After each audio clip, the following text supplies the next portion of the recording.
गुरु ब्रह्मा गुरु विष्णु गुरुदेव महेश्वर गुरु साक्षाৎ परम ब्रह्म तस्मै श्री गुरुवे नमः।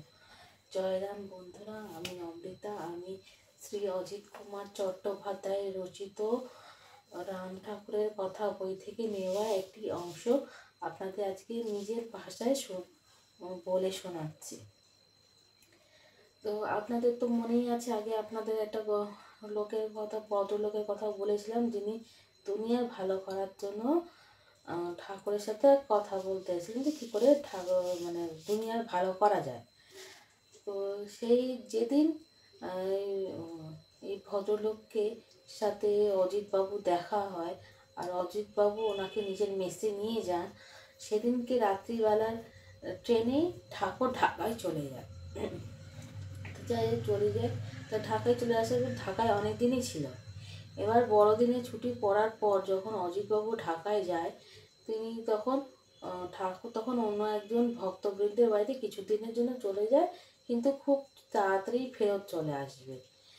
কিন্তু এবার তো অজিতবাবু মনে মনে চিন্তায় পড়ে গেলেন যে উনি তো মাত্র বড়দিনের জন্য 10 দিনের ছুটি পেয়েছেন, কিন্তু 10 দিনের মধ্যে যদি ঠাকুর না আসে তাহলে ঠাকুরের সাথে তো অজিতবাবুর আর দেখা হবে না।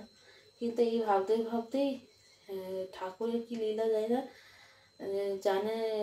জানি না, ধীরেন মজুমদার ঠাকুরের খোঁজ করছিলেন। তাতে জানা গেল যে ধীরেনবাবুর বাড়িতেই গেছেন, ওখানেই আছেন। ধীরেনবাবুর সাথে দেখা করে উনি আবার ফেরত চলে আসবেন। তা ঠিক ওটাই হলো, ধীরেনবাবু বাড়িতে চলে গেলেন। তারপরে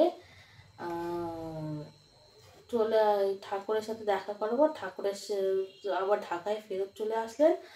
ঠাকুরের সাথে তখন অজিতবাবুর দেখা হয়ে গেল। তো এই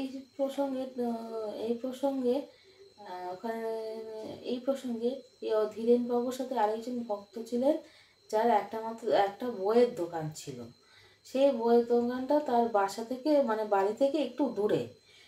কিন্তু ঠাকুরের সাথে এই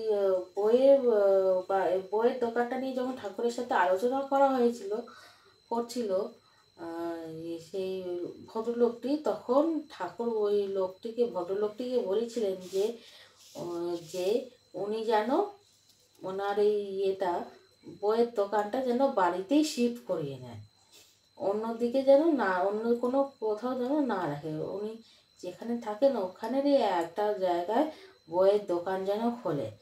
কিন্তু সেই ভদ্রলোকটি তো এটা মানতে নারাজ, কারণ হচ্ছে ওনার দোকানটা ভীষণ বড়, তার চারদিক খোলা দরজা আছে। তাহলে ওইগুলোর কি হবে? বাড়িতে আনতে গেলে তো তাহলে চারদিক খোলা জায়গা কোথা থেকে পাবে? সেই জন্য তো এই ভদ্রলোক আনতে নারাজ। কিন্তু ঠাকুরের ইচ্ছার উপরে তো আর কারোর কোনো মানে হাত চলে না। তা এইসব কথাটা তো হওয়ার পরে মধ্যে অজিতবাবুর 10 দিন বড়দিনের 10 দিন ছুটি শেষ হয়ে গেছে, উনি চলেও গেছে। ক্ষমা করেন। তো যাই হোক, অজিতবাবু যখন আবার গরমের ছুটিতে এলেন, তখন দেখলেন ওনার দোকানের একটা দরজা অলরেডি, দরজার যে অংশ ওটা করা হয়েছে, মানে বাদ গেছে। তাহলে থাকে 3টে। এই 3টে দরজা নিয়ে ওনার দোকানটা ছিল। আবার কিছুদিন বাদে হয়েছে, ওই 3টের মধ্যে আবার একটা দরজা সাইডটা বন্ধ করে দেওয়া হয়েছে, তাহলে রইল 2টো। এই করতে করতে ওনার একটা দোকানের একটাই দরজা হয়, আর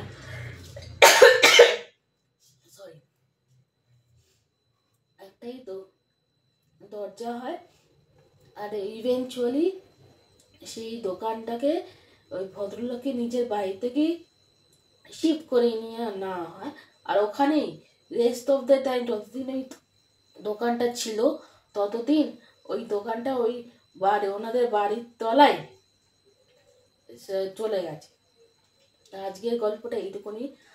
আবার নতুন একটা এই গল্পেরই আরও অংশ, আর পরবর্তী আরও অংশ আছে, সেটা পরে আপনাদের আরেকদিন ভিডিওতে গল্পটা আপনাদের পড়ে শোনাবো। জয় রাম।